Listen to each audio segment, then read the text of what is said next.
Hello students. आज हम delegation के बारे में पढ़ने जा रहे हैं। प्रीवियस क्लास में भी हमने डेलीगेशन का मीनिंग, प्रिंसिपल, प्रोसेस, इम्पोर्टेंस, ये सारे टॉपिक्स देख लिए थे। आज हम डेलीगेशन की प्रत्यायोजन की बाधाएं, डेलीगेशन में जो जो कठिनाइयाँ आती हैं उन सब के बारे में डिस्कस करेंगे। तो आइए स्टार्ट करते हैं डेलीगेशन की डिफ़िकल्टीज़ के बारे में। इसको हमने दो पार्ट्स में डिवाइड कर दिया है। पहला पार्ट है हमारा due to superiors, second part है ड्यू टू सबऑर्डिनेट्स। तो स्टार्ट करते हैं ड्यू टू सुपीरियर्स। सबसे पहली जो डिफिकल्टीज आती है वो है कड़ा निरीक्षण, टू क्लोज सुपरविजन। प्रबंधकों का सबसे बड़ा दोष यही है कि वो अपने अधिकारों का प्रत्यायोजन करके वो अपने अधीनस्थों पर कड़ा नियंत्रण रखते हैं। वास्तव में प्रत्यायोजन का लाभ तभी प्राप्त होता है जब जो लोअर लेवल होता है वो खुद से ऑटो डिसीजन, अगर पावर उसके पास आ जाए तब वो जाकर अपने काम को बेस्ट तरीके से कर पाएगा। तो जब हम उस पर क्लोज सुपरविजन, कड़ा निरीक्षण रखेंगे तो उस डेलीगेशन का कोई भी प्रॉफिट नहीं दिखता है। फिर है हमारा second, lack of direction ability, कि निर्देशन योग्यता का अभाव होता है। कभी कभी प्रत्यायोजन के उद्देश्य इसलिए भी पूरे नहीं होते हैं क्योंकि प्रबंधकों में निर्देशन की योग्यता का अभाव पाया जाता है। जो हमारा मैनेजर्स होते हैं उनमें डायरेक्शन की एबिलिटी नहीं होती है। फिर थर्ड है लैक ऑफ अकाउंटेबिलिटी, जवाबदेही का अभाव। कहीं कहीं कहीं बहुत टाइम हमने बहुत बार ऐसा देखा है कि अपने जो सबऑर्डिनेट या जो भी हमारे एक सबऑर्डिनेट होते हैं उनको उनकी एक्टिविटीज़ के लिए लाइबल नहीं माना जाता है, मतलब लाइबल नहीं मान सकते। तो इससे समस्त उपक्रम की उत्तरदायित्व की भावना का विकास होने लगता है। फिर अस्पायरिंग ऑफ अथॉरिटी, अधिकारों का अपहरण कर लेना, यानी डेलीगेशन करने के बाद भी कुछ अधिकारों का पुनः से उनके पास से छीन लिया जाता है। बिना सोचे समझे डेलीगेशन की प्रोसेस को वेस्ट कर देते हैं वो लोग। फिर है टेंडेंसी ऑफ सेंट्रलाइज अथॉरिटी, अधिकार केंद्रीकरण की प्रवृत्ति, के अधिकारों के प्रत्यायोजन में सबसे बड़ी जो डिफिकल्टी होती है वो यही है कि हम कई बार अधिकारियों का प्रत्यायोजन करना ही नहीं चाहते अधिकारी, क्योंकि वो खुद को ही सर्वश्रेष्ठ और सबसे बेस्ट मानते हैं। फिर है फेयर ऑफ सबऑर्डिनेट। सबऑर्डिनेट का कुछ ऑफिसर्स बहुत पावरफुल होते हैं, वो अपनी पावर का यूज़ करते हुए अपने सबऑर्डिनेट को डराते हैं, यानी उनके अंदर उन सबऑर्डिनेट के अंदर उन सुपरविजर के प्रति एक भय बन जाता है जिससे वो उतने अच्छे से काम नहीं कर पाते हैं। फिर है अधीनस्थों में विश्वास का अभाव, lack of trust in subordinate, अपने अधीनस्थों में विश्वास नहीं मिल पाता है। फिर है रेज कोऑर्डिनेशन प्रॉब्लम, समन्वय की समस्या का जन्म हो रहा है। फिर है हमारा desire to get credit for all the works, कई व्यक्ति संस्था के सभी कार्यों का श्रेय स्वयं ही लेना चाहते हैं, यानी कि हर कोई काम करने का जो क्रेडिट होता है वो खुद ऑफिसर ही लेना चाहता है, जिससे वे सभी काम खुद ही करते हैं। तो इससे डेलीगेशन नहीं हो पाता है, तो ये भी एक बहुत बड़ी डिफिकल्टीज है। फिर इसका लास्ट है कस्टम एंड ट्रेडिशन, कि बहुत बार ऐसा होता है कि सामाजिक और सांस्कृतिक परिस्थितियाँ, ट्रेडिशन, कस्टम, सबके आधार पर हम इसको डिवाइड कर सकते हैं। पर कहीं कहीं पर ऐसा होता है कि प्रत्यायोजन की प्रथा और परंपराएं नहीं होती है, तो वहाँ पर डेलीगेशन नहीं हो पाता है। तो ये थे हमारे सुपीरियर्स के जो प्रॉब्लम्स है, अधिकारी के कारण उत्पन्न होने वाली बाधाएं वो थी। अब हम इसके सेकेंड पार्ट को हम देख लेते हैं, अधीनस्थों के कारण उत्पन्न होने वाली बाधाएं, ड्यू टू सबऑर्डिनेट। कि सबसे पहला है lack of ability in subordinate, अधीनस्थों में योग्यता का अभाव भी तो हो सकता है। जब अधीनस्थों में सौंपे जाने वाले अधिकारों के अनुसार कार्य करने की योग्यता ही नहीं है तो वो किस तरह से डेलीगेट किए हुए अधिकारों का काम कर सकते हैं। सेकेंड है लैक ऑफ सेल्फ कॉन्फिडेंस।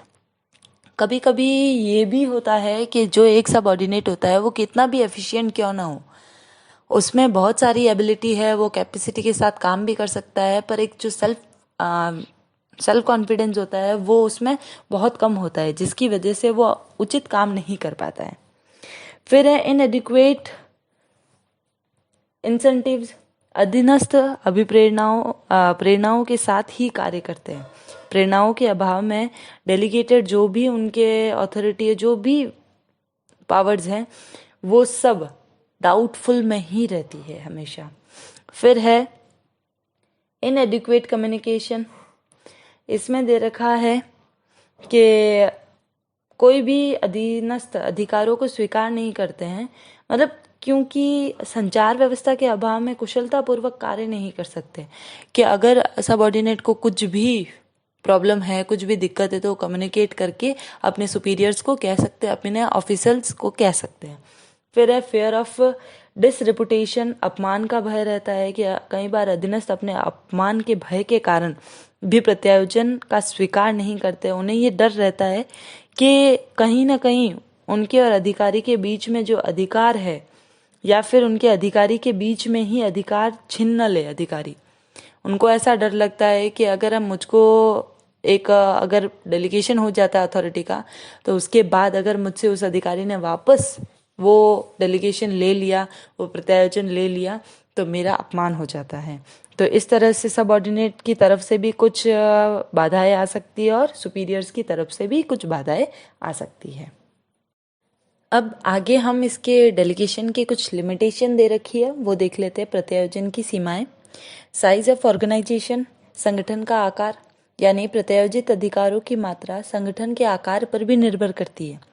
छोटे संगठनों में प्राय प्रत्यायोजन की बहुत कम आवश्यकता होती है, क्योंकि वहां पर काम भी कम होता है, एक्टिविटी भी कम होती है, जिसकी वजह से डेलीगेशन कोई ऑफिसर्स चूज नहीं करता है। इसके अपोजिट हम अगर बड़े ऑर्गेनाइजेशन में देखें तो वहाँ बिना डेलीगेशन के कोई भी काम पॉसिबल नहीं है। फिर नेक्स्ट है कैपेसिटी ऑफ सबऑर्डिनेट।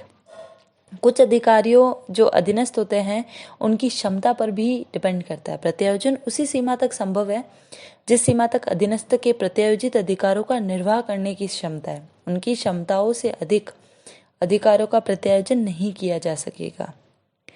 फिर है न्यू ऑर्गेनाइजेशन। नए संगठन के लिए सीमित मात्रा में ही किया जाना बेटर है, क्योंकि वहाँ पर जो सबऑर्डिनेट है वो ज़्यादा एफिशिएंट और ज़्यादा एक्सपीरियंस होल्डर नहीं होते हैं। फिर है जियोग्राफिकल सिचुएशन। भौगोलिक परिस्थितियाँ और संचार साधन नहीं देख सकते, तो जिसकी वजह से भौगोलिक परिस्थितियाँ और संचार की व्यवस्था एक सीमा तक ही होती है। तो भौगोलिक परिस्थितियों के अच्छे होने और कुशल संचार की व्यवस्था होने पर बहुत अधिकारों का प्रत्यायोजन किया जा सकता है। इसके विपरीत अगर हम देखें तो अगर व्यवस्थाएं अच्छी नहीं है तो हम डेलीगेशन नहीं कर सकते हैं।